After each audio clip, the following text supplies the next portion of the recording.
Olá, eu sou Andréia Pinto e hoje eu vim apresentar para vocês uma geleia com um sabor totalmente amazônico. É uma geleia com bacuri e aí, para dar uma cor, um toque todo especial, nós vamos acrescentar uma pitaia.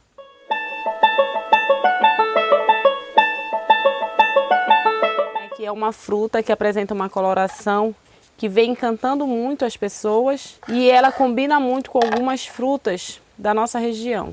Olhem que linda. Então nós vamos fazer essa geleia para mostrar o sabor do bacuri com uma coloração totalmente linda, que é a cor da pitaia. Nós vamos começar o processo. Então eu vou despolpar. Você pode também tirar a casca, fazer da melhor forma. Eu vou simplesmente tirar aqui a polpa, parte mais central.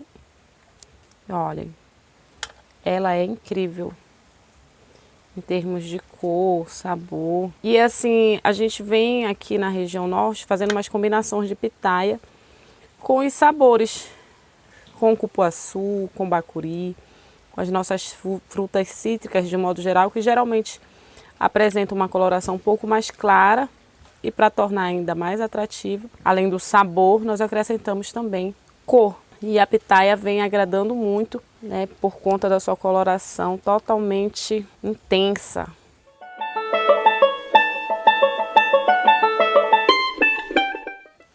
Tirei a polpa e aí eu vou tentar reduzir um pouco mais o tamanho para facilitar ali no momento que estiver fazendo a geleia.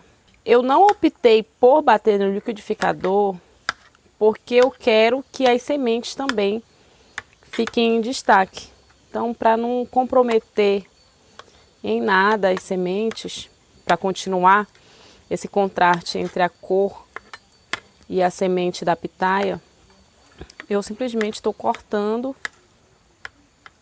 e vou misturar com o bacuri. E aí vou misturar com 400 gramas de polpa de bacuri já batida, né? A fruta de bacuri é uma fruta original da Amazônia, tem um sabor bem intenso, uma acidez também acentuada. E além da coloração, a pitaia ela vem a suavizar um pouco essa acidez, ó. Olha como ela traz o pigmento à polpa. E aí isso vai se intensificar mais ainda quando nós levarmos ao fogo.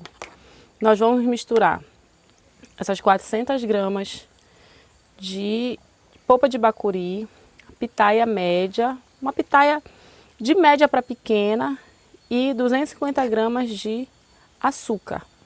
Vamos misturar tudo e fazer com que todo o processo de caramelização, ou seja, a desidratação do açúcar, aconteça em chama, tá? Nós vamos misturar tudo já na panela.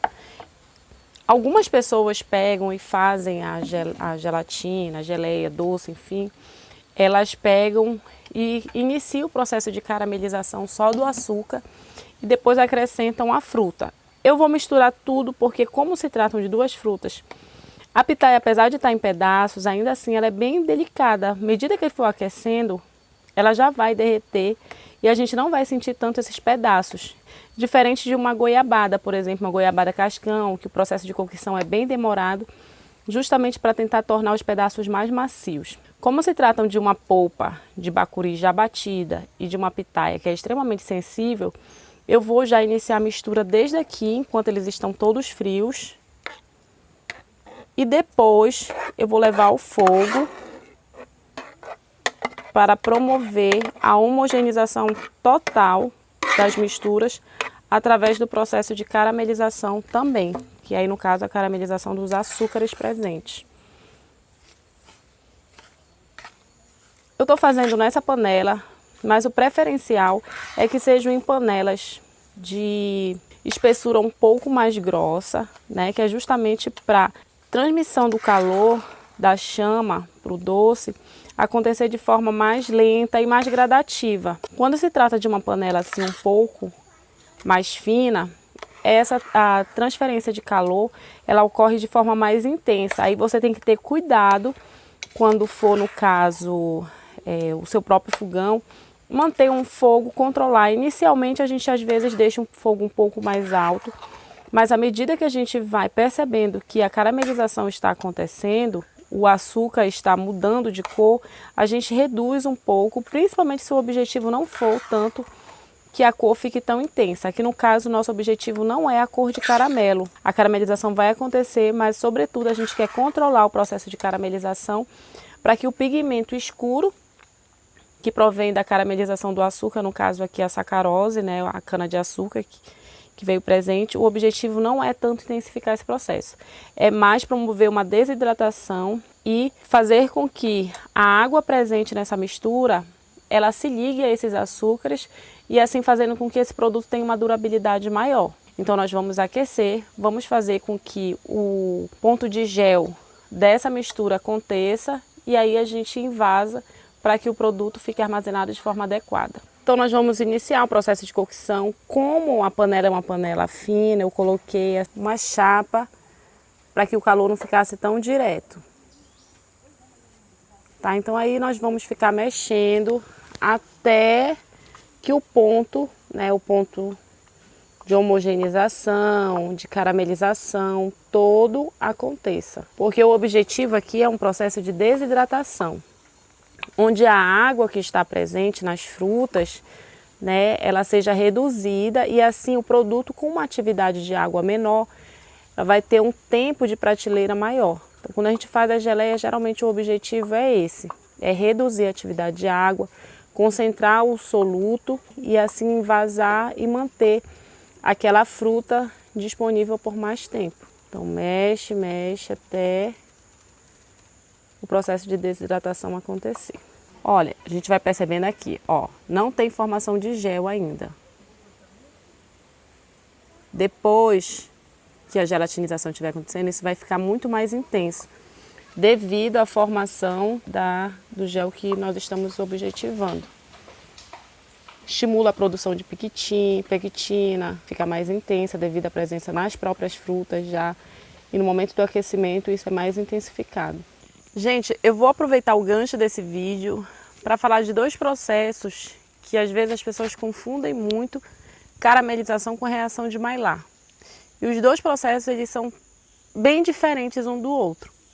Vou começar com a caramelização, que é o processo que nós estamos fazendo aqui na produção dessa geleia, né, de bacuri com pitaia.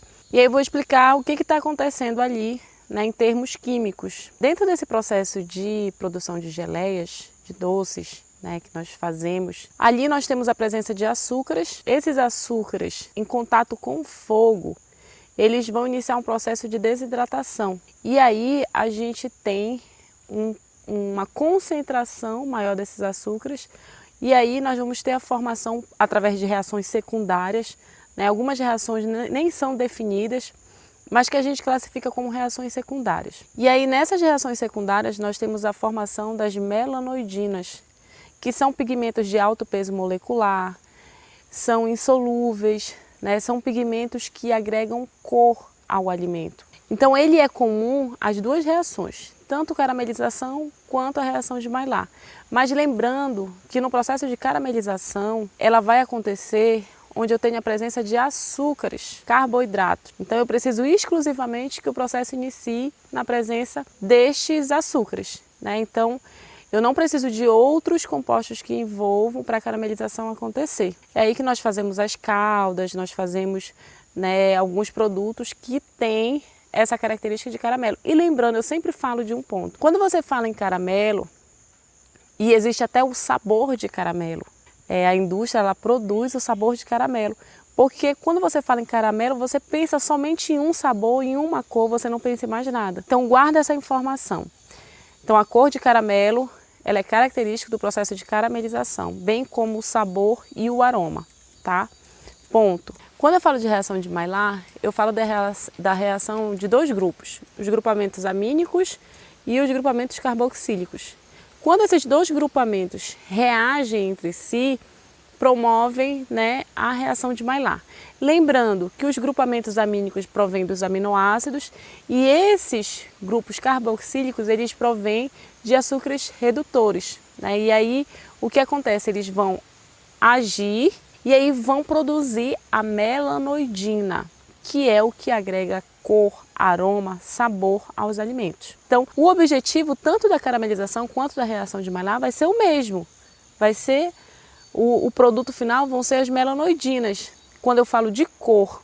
Mas aí nós temos várias reações secundárias que são características a vários tipos, as duas reações, tanto a reação de Maillard quanto a caramelização. E aí são reações diferentes. É por isso que quando eu falo reação de Maillard de um bolo, e aí eu penso na reação de Maillard de um frango, quando a gente pensa em aroma, pensa em sabor, a gente pensa em sabores e aromas diferentes, porque a constituição proteica, a constituição de carboidratos são diferentes na reação de Maillard.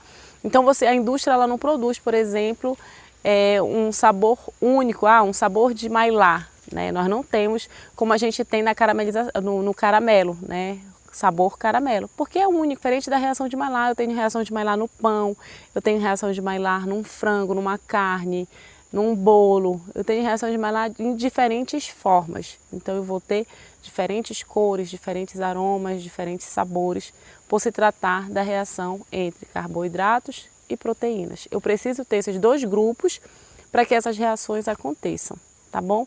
Então só para esclarecer, porque às vezes fica. Na panificação pode acontecer as duas reações, tanto a caramelização quanto a reação de Maillard. Então geralmente são reações que envolvem compostos bem diferentes um do outro, tá bom? Era isso.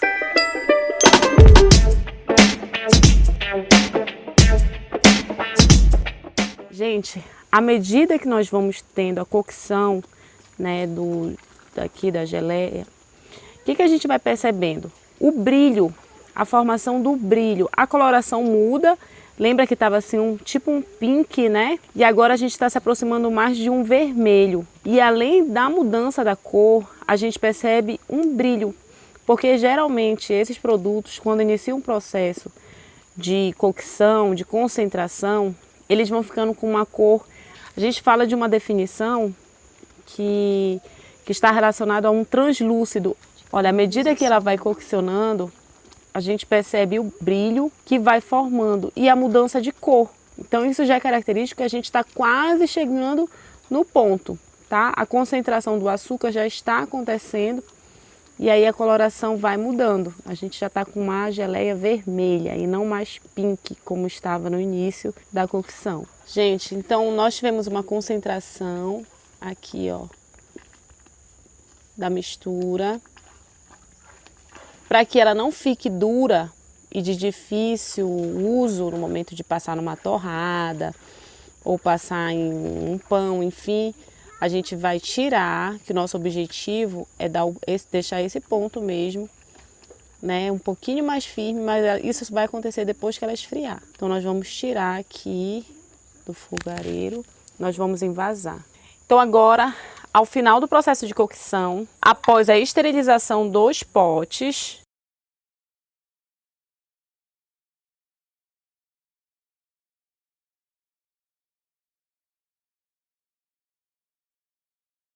pote de vidro onde nós vamos colocar a geleia, nós precisamos inicialmente pegar uma panela grande, adicionar água e pôr para ferver.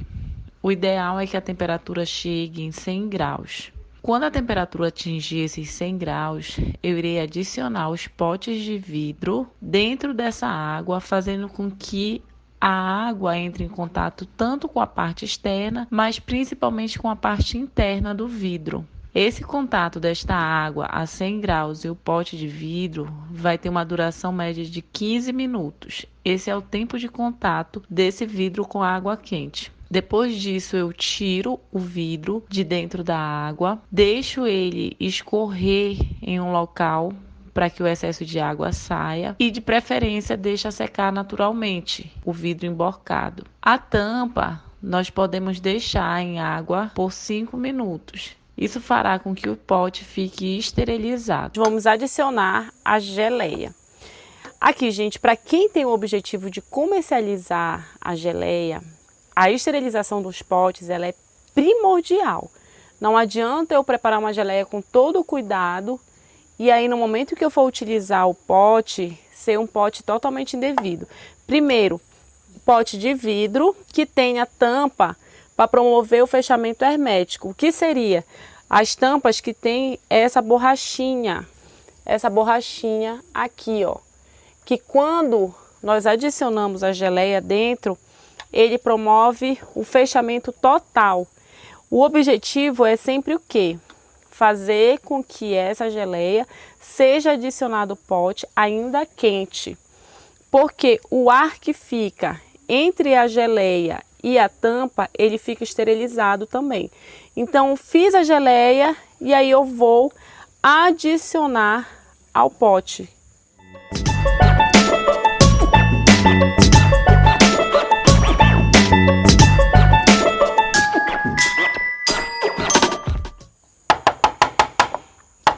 Por que eu estou batendo? Eu bato que é justamente para a formação de bolhas que ficam aqui, a gente evitar e aí não ter ar dentro da geleia. Eu vou limpar aqui rapidamente. Tudo tem que ser bem rápido, gente. E aí eu já pego a tampa aqui, ó, e faço o fechamento. Tá quente, faço o fechamento. E aí fechando, o pote fica com o fechamento hermético.